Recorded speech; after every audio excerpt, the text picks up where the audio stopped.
Halo semua, selamat datang di No Signal. Oke, pada video kali ini saya akan menceritakan film Indonesia lagi ya. Dan ini filmnya bergenre komedi karya Raditya Dika. Yap, apalagi kalau bukan Marmut Merah Jambu. Ayo, siapa nih yang belum tahu film ini? Film ini menceritakan para remaja SMA yang ingin sekali populer. Karena dengan kepopuleran itu, semua hal bisa didapatkan dengan mudah. Seperti perhatian guru dan dapat pacar di sekolah. Namun apa jadinya ya, jika mereka memanfaatkan kepopuleran itu demi menjatuhkan orang lain. Maka dari itu daripada lama-lama lagi kita akan ceritakan dan inilah Marmut Merah Jambu.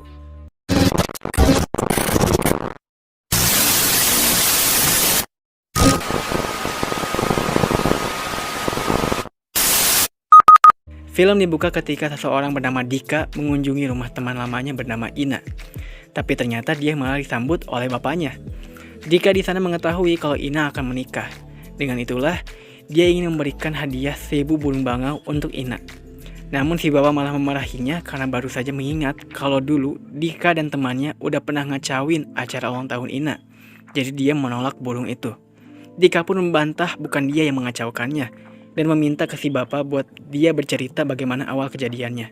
Si bapak akhirnya ngasih waktu 30 menit aja. Mau gak mau, Dika akhirnya harus bercerita dengan waktu segitu.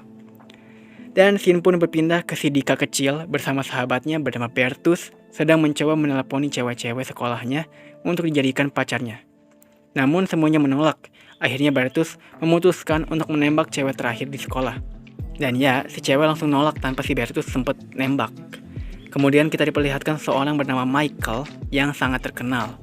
Mereka berdua tuh bingung gimana caranya ya bisa terkenal seperti Michael. Karena seluruh warga sekolah tuh tahu dengan sosok Michael. Akhirnya mereka nanya ke Bapak Dika. Kata bapaknya tuh, zaman dulu bapaknya dia cuma main sepatu roda dan makan permen karet. Dengan begitu pasti terkenal. Dengan saran yang diberikan Bapak Dika, akhirnya mereka melakukannya juga. Namun kehebohan mereka mengundang guru yang menyita kartu Pokemon beberapa siswa di sana. Jadinya siswa itu pun marah sama mereka dan mencubit tatanya mereka. Jadinya mereka ke UKS. Nah, di situ Dika bilang ke Bertus kalau dirinya tuh udah muak banget untuk jadi terkenal. Jadi dia nyerah aja deh dan gak mau ikut Bertus. Nah, setelah itu ada scene dimana si Dika ini dikasih burung bangau oleh Ina gitu kan. Dan si Dika kayak langsung terpesona banget dengan si Ina. Dan kayak udah langsung suka banget di situ, udah kayak pandangan pertama gitu kan. Nah, pas pelajaran olahraga nih, ada momen dimana dia dikasih nasihat oleh Pak Yoyo. Katanya, kalau kita bukan siapa-siapa, gak bakal bisa dapat apa-apa. Dika yang mendengar itu akhirnya minta baikan ke Bertus dan akan melanjutkan gimana caranya mereka bisa terkenal. Habis itu, mereka memutuskan untuk gabung ke suatu ekskul. Tapi ternyata, ekskulnya gak ada yang cocok buat mereka. Akhirnya, Bertus punya ide untuk bikin grup detektif aja. Tapi Dika pikir-pikir dulu. Saat di rumah, Dika nelpon Ina. Tapi Ina menyangka itu yang nelpon adalah Michael. Dika pun kaget. Jadinya dia memutuskan untuk bikin grup detektif buat jadi terkenal. Nah, di kantin mereka siap-siapin tuh alat-alat detektif. Di sana ada cewek juga yang merhatiin mereka. Abis itu, pas pulang sekolah, mereka nyari kasus. Dan ternyata mereka nemuin orang yang memiliki kasus, yaitu Pak Yoyo. Pak Yoyo heran kemana hilangnya bola-bola basket yang kemarin dia taruh. Padahal kemarin aman-aman aja. Akhirnya mereka berdua melakukan penyelidikan. Yang hasilnya membuat mereka menyimpulkan bahwa bola basket itu dicuri tapi disembunyikan di tong sampah. Pas dicek malah gak ada bolanya. Jadinya ada seorang cewek yang menjelaskan ke si bapak kalau bola basket itu jatuh dari ruangan dan ada di atap sekolah. Pak Yoyo pun kagum dengan grup mereka yang dimana secara gak sengaja si cewek tuh gabung sama grup detektif. Oh ya, nama cewek ini tuh Cindy ya teman-teman. Nah, habis itu Cindy merasa butuh ruangan untuk rapat mereka. Tapi ketika minta ruangan, pengelola ruangan itu masih ragu untuk ngasih. Karena kan grupnya gak resmi. Tapi pas Michael datang buat minta ruangan nyimpen piala, dia tanpa ragu ngasih kunci ruangan ke Michael. Mereka pun bingung harus gimana. Kemudian mereka lihat ada kertas yang diberi surat ancaman. Mereka pun minta ruangan ke kertas itu jika mereka berhasil nemuin pelakunya. Saat dilihat oleh Dika di rumah, bapaknya pun penasaran dan menyuruh Dika untuk periksa aja ke alamat yang ada di surat. Namun pas dicek ternyata alamat rumahnya palsu. Tiba-tiba Dika melihat Ina sedang berduaan dengan Michael. Terus tanpa sengaja juga Dika membuat bayangan kertas terkena sinar matahari yang membuat dia bisa melihat alamat asli si pelaku.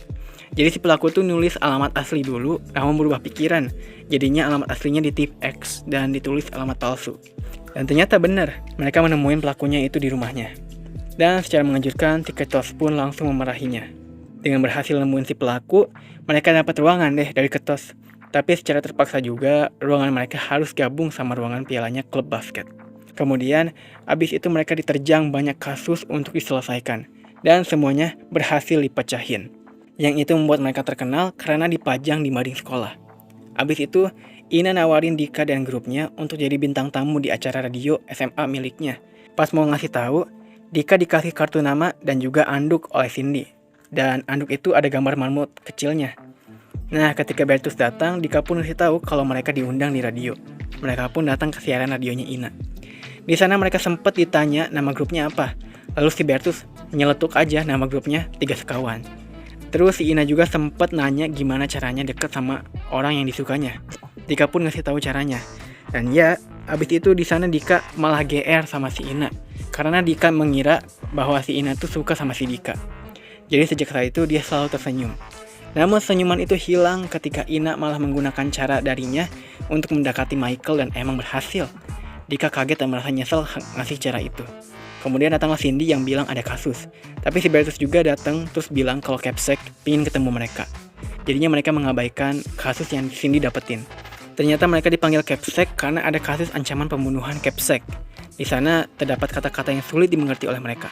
Kemudian, Capsec pun bertanya apakah sudah ada gambaran tentang kasus tersebut. Dika pun secara mengejutkan menuduh Michael sebagai pelakunya yang membuat semuanya kaget banget.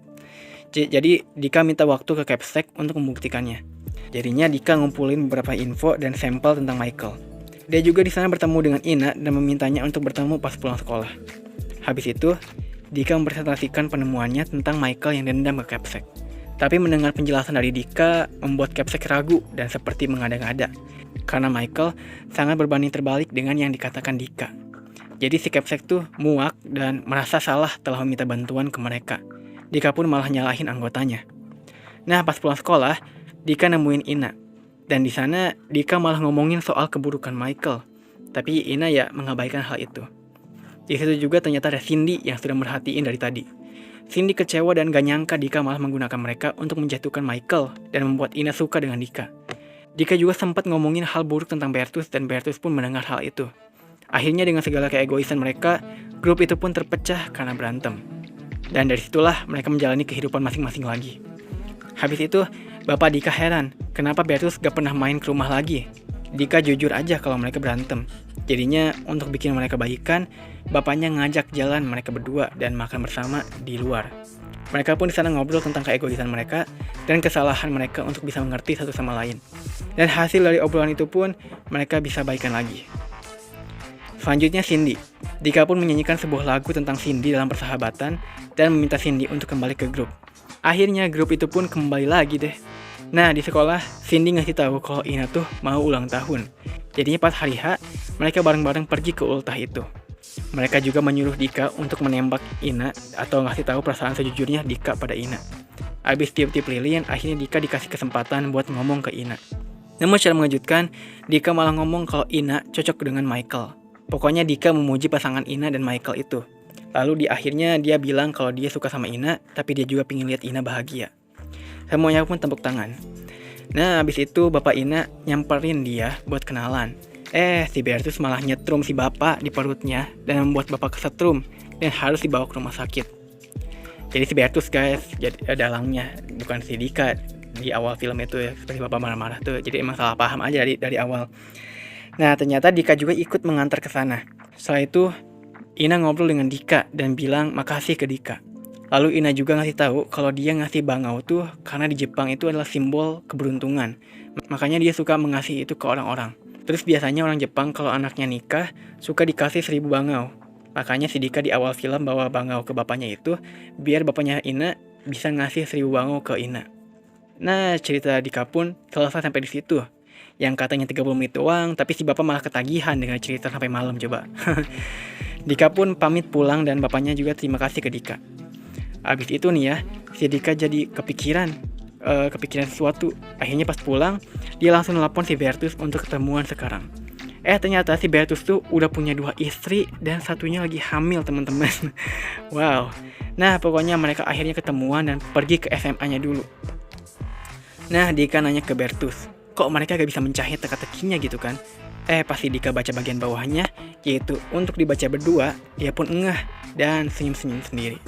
Besoknya, akhirnya Dika pergi ke nikahan Ina. Dia juga sempat ketemu Michael yang bekerja di nikahan tersebut. Ternyata bukan Michael yang jadi nikah sama Ina. Nah, akhirnya Dika menemui sahabatnya yaitu Cindy. Nah, di situ si Dika langsung bilang aja kalau ternyata Cindy lah yang telah membuat teka-teki ancaman Capsek dulu itu. Yang ternyata kata tersembunyi adalah jika dibacanya selang-seling oleh dua orang. Kata tersebut ternyata adalah ungkapan rasa dari Cindy untuk Dika. Dan Dika baru menyadarinya waktu malam dengan Beatus itu. Karena di kata-kata itu juga kan ada gambar. Nah, gambar itu tuh mirip sama gambar yang ada di anduk yang pernah Cindy kasih, yaitu marmut merah jambu. Dengan semua penjelasan itu, akhirnya Dika pun mengajak Cindy untuk menjadi tunangannya. Dan film pun berakhir. Nah, itulah teman-teman film dari Marmut Merah Jambu. Gimana, seru gak? Kalau kalian emang pecinta film drama komedi, ini merupakan pilihan yang tepat buat kalian nonton. Soalnya emang bener-bener fun aja gitu ceritanya. Apalagi Bang Radit yang bikin kan. Oke, mungkin itu saja yang untuk video kali ini ya. Kalau ada rekomen film, boleh komen ya. Oke, segitu dulu dari saya. Jaga kesehatan ke semua ya, dan salam film.